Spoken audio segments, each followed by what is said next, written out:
ഇനി നമുക്ക് Tomy bar create ചെയ്യാം. ഇതാണ് ടോമി ബാർ. ഇതിൽ ഈ നെർലിംഗ് ക്രിയേറ്റ് ചെയ്യണമെന്ന് പറഞ്ഞാൽ നമുക്ക് ക്രിയേറ്റ് ഒക്കെ ചെയ്യാം. കുറച്ച് പണിയാണ്, അതൊന്നും വിഷയമാക്കണം. നമുക്ക് 3Dയിൽ ഇപ്പോൾ തൽക്കാലം ടോമി ബാർ ക്രിയേറ്റ് ചെയ്യാം.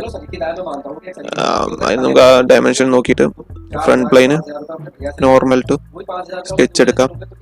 എന്നിട്ട് നമുക്ക് ആദ്യം സ്ട്രൈറ്റിലൊരു ലൈൻ വരയ്ക്കാം. ആദ്യം സ്ട്രൈറ്റ് ലൈൻ വരച്ചതിന് ശേഷം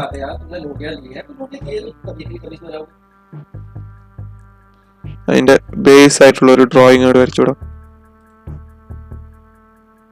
ഇവിടുന്ന് ഒരു ആംഗിൾ ഉണ്ട്, നേരെ എന്നിട്ട് നമുക്ക് ജോയിന്റ് അടിക്കാം.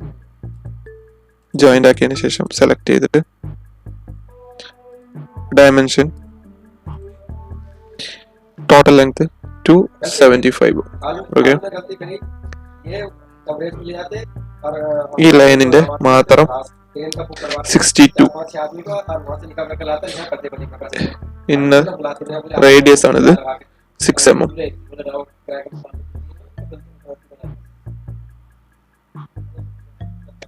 ഇതിന്റെ 10 mm. ഓക്കെ, ഇനി ഇതിന്റെ ആംഗിൾ ഉണ്ട്, ആംഗിള് 135. ഈ ലൈനും ഈ ലൈനും കൂടി, അയ്യോ ക്യാൻസൽ, ഈ ലൈനും 135 ആംഗിൾ, അപ്പൊ കറക്റ്റ് ആവും. ഓക്കെ, ഇനി ഇവിടെ നെർലിംഗിൽ ഇവിടെ ഒരു ആർക്ക് ഉണ്ട്. അത് നമുക്ക് ഇവിടെ ആർക്ക് 3 പോയിന്റ് ആർക്ക് അല്ലെങ്കിൽ സെൻട്രൽ പോയിന്റ് ആർക്ക് മതി. ഇവിടെ എവിടെയെങ്കിലും ഒരു സെന്റർ എടുക്കാം കേട്ടോ. നമുക്ക് അങ്ങനെ ഒരു ആർക്ക്, ഇത് നമ്മുടെ മൈൻഡ് അനുസരിച്ചിട്ടാണ് കേട്ടോ. ആർക്ക് വരച്ചിട്ട് നമുക്ക് എക്സ്റ്റെൻഡ് കൊടുക്കാം.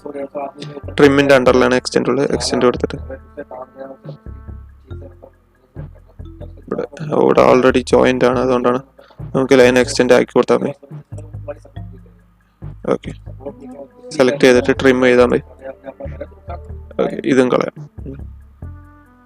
നമുക്ക് ഡയമെൻഷൻ വേണമെങ്കിൽ സെറ്റ് ചെയ്ത് കൊടുത്താൽ മതി. 17. ഓക്കെ, അതവിടെ ഇരുന്നോട്ടെ. നമുക്കൊന്നും ചെയ്യാനൊന്നുമില്ല അതില്. നേരെ റിവോൾവ് ദിസ് ലൈൻ സെൻട്രൽ ലൈനിൽ കൊടുത്താൽ ഓക്കെ ആവും. നമുക്ക് ഇവിടെ ഒരു ചാംഫർ അടിച്ചു കൊടുക്കാം.